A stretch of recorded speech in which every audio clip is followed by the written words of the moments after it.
Does Lies of P have difficulty settings or difficulty options? There's been a handful of interviews where the developers have talked about how they're going to handle the difficulty options specifically in the game. We're going to look at a couple of articles to try to deduce exactly how this is going to work, because traditionally when people look at Souls-like games, they typically want to see something like an easy mode, or let me put it on easy, medium, hard, or hardcore. And when they're trying to write a quick review or just wanting to experience the game, they're really hoping for those difficulty options and those difficulty settings. Now, they use the phrase difficulty settings or difficulty options in a couple of interviews about Lies of P, but I don't think it's going to be showing up in the traditional way. The common debate is it'll make the game more accessible. More people will be able to play it if you add those options. And the pushback is typically that games don't necessarily have to be built for everyone with respect to difficulty. That's more of a preference. And obviously we can get into the big accessibility debate where accessibility has nothing to do with difficulty. If you want to create colorblind modes or create weapon or key binding so you can use a very specific controller, maybe you're motor impaired, maybe you have to use a specific accessibility controller, that's not necessarily the same as talking about difficulty. Difficulty is typically how hard a game is, and that's subjective. It's subjective to a person's experience in the game. Your age is related to how fast your reflexes are, your ability to adapt and learn. Even your affinity is going to affect your endurance, your willingness to sort of observe and take cues from the enemy attacks or sound cues, things of that nature. And if you're not as attuned to these games, you might just think they're impossible or you really don't like them, and it'll generally make you not that analytical. I get that way, right? I get really grumpy, I get frustrated, I'm like, this is dumb, this is cheap, and then the more I play, the more I start picking up on the visual and the sound cues, and then I start to have success.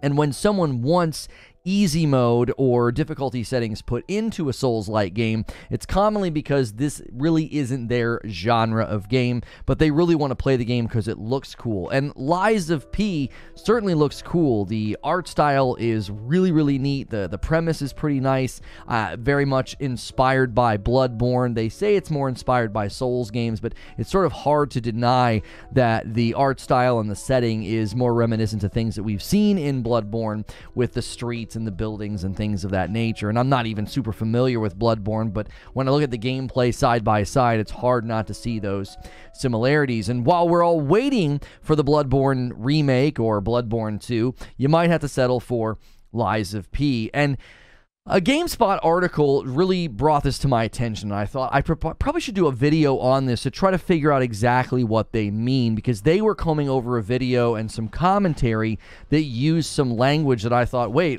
they're going to put difficulty settings in the game? I never would have expected that to be in a game like this. So it made me go out searching, and I also have an article from Gaming Bolt where they answer specifically how it's going to work. So let's just take a look here. This is GameSpot.com saying the following about the articles, and you'll sort of see where the commentary came from that drove me on this little investigation. Lies of P releases soon, and ahead of the launch of this dark and twisted adaptation of the tale of Pinocchio, 2 new videos for the game have gone live. In the first video, which is a deep dive into the making of the game, director Ji-won Choi explains how the project came together. According to Choi, developer Round8 Studio wanted to create a game that focused on its Souls-like combat and story equally. In order to leave a striking impression on our players, we believed that we must deliver an equally striking story that grabs their attention. I'll be honest, that's one of the things that drew me to Lies of P. The premise and the story, even the trailers, look really, really neat. Typically, Souls games are one that I have to really push through to beat. It's not something I'm going to play in my spare time. I played through Sekiro, Dark Souls 3, Elden Ring. I almost played through Elden Ring twice, got all the way to the Fire Giant and was like, I just don't like the back half of this game. I like the front half quite a bit more. So I don't think I'll beat Lies of P, unless, of course, the combat, hooks me and it's something that I feel like I could play leisurely off stream. Usually in the evenings, I'm trying to do something that's relaxing, but I will say that the story really did seem compelling. It occurred to me that we should utilize a well-known story and turn that story on its head. I decided to choose The Adventures of Pinocchio because it's full of compelling characters and events. Yeah, and I'm pretty sure it just became public domain as well, just like Winnie the Pooh. But in order to make our game unique, we completely recreated the story into a dark and mysterious one, a story based on Krat, a fictional city plagued with a petrification disease. This tweak to the Pinocchio story has resulted in several other characters from the books being reimagined, with one notable example being the 4 black rabbits. In the original story, the rabbits are undertakers who work for death, but in Lies of P, they're reintroduced as a group of assassins. As for combat, Choi explained that the studio aimed to create a realistic and detailed action system that exists alongside an in-depth system of character growth. Now, the character growth is going to come in later in the Gaming Bolt article that talks about how difficulty is going to work, so you're going to want to pay attention to this. For example, Lies of P has a weapon combination system that allows for new combinations of weapons to be created with different functions and characteristics. Because P is a robotic puppet, he can also replace and enhance his mechanical legion arm, which Choi says will create a much more dynamic combat experience. There's also the P organ system that allows for different skills to be obtained, essentially giving players their very own growth tree to invest in and build to suit their individual preferences. All of this is going to come into the difficulty discussion in just a moment, so keep in mind there's a lot of customization to your player. As for the actual challenge that players can expect, Choi explained that the studio has minimized all variables by eliminating a difficulty adjuster system. So that's how they refer to what would be a traditional difficulty slider, right? Easy, normal, medium, hard. And they eliminated that. They don't want that in the game. However, listen to this. Instead, Lies of P will have several difficulty options, and as players grow in strength and skill, they'll be able to calibrate the challenge accordingly. Now, that's what caught my attention. I'm like, wait, I don't understand. You don't have a difficulty adjuster system, but you have difficulty options. What exactly does that mean? Does that mean I can just pick easy? Does that mean I can just, tone the whole game down and make it a lot more approachable? The rest of the video contains more details about the art direction chosen for the game, which pulls from the Belle Epoch era's rich and stylized golden age, but puts a dark spin on the aesthetic. You can also get a preview of the technology being used for the game, with the engine having the support of NVIDIA DLSS and AMD's Fidelity FX Super Resolution. So that was just kind of like a passing remark. And then down here it talks about how in the second video you get insight into the characters that you're going to meet in the game. I actually think character design in the game is phenomenal, and so we're expecting this thing to probably show up at Summer Game Fest. We've got tentative date. I believe they're targeting August, and so we'll see if they show up and give us the goods. So what did they say in Gaming Bolt? Okay, because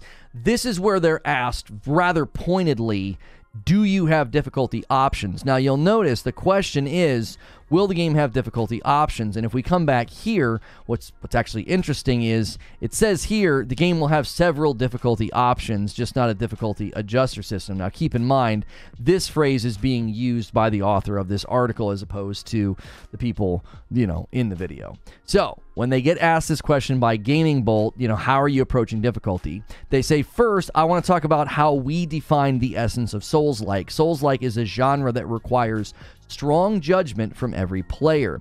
It is not only a simple action genre that requires good body acuity, quick hand movements, and overall quickness, but also a genre that makes players constantly think about the most practical and timely choice. These parts are the real essence of Souls-like, so we often say each player's level continuously rises throughout the whole process. So essentially what they're saying is that in their mind, what's the essence of a Souls-like is you have to be able to think about these and make practical, strategic, timely choices. It's not just about being quick and responsive or having good reflexes. It's about intelligence. It's about strategy. It's about planning. Likewise, we have configured the same to require the player's experience level. There are many options. Here you go. Now remember what we talked about with the freedom.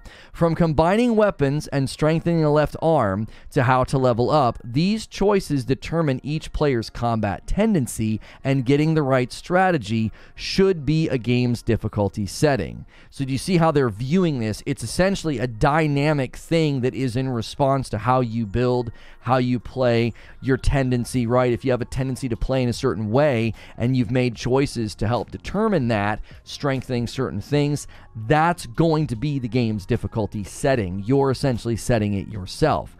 We follow these principles to express the critical points of Lies of P, and we have been trying to make each player think about how to accept a given task and plan a strategy. Again, hearkening back to what they said originally, it's not just about, are you quick? Are you fast? Do you have good reflexes?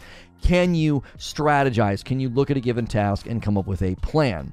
So they said here, the difficulty level will be adjusted to a similar level to those popular Souls-like titles. Metaphorically speaking, if you compare a game's difficulty with a spicy food dish, sometimes that spiciness is thanks to the combination of really high quality ingredients, while other times it's simply because the dish is filled with chemicals that are spicy themselves. When it comes to game design and difficulty level, we're definitely aiming for the former. So they're aiming for the former of right here where it says a combination of really quality ingredients. So they're echoing the idea of if you combine things appropriately and do a certain thing, you're going to be able to feel the difficulty in response. So the way I'm taking this is, if you build your character appropriately, you'll be significantly stronger. This does sound like one of those games where there will be quote-unquote broken builds or OP builds, overpowered builds, that allow you to maybe move through the game a little bit easier.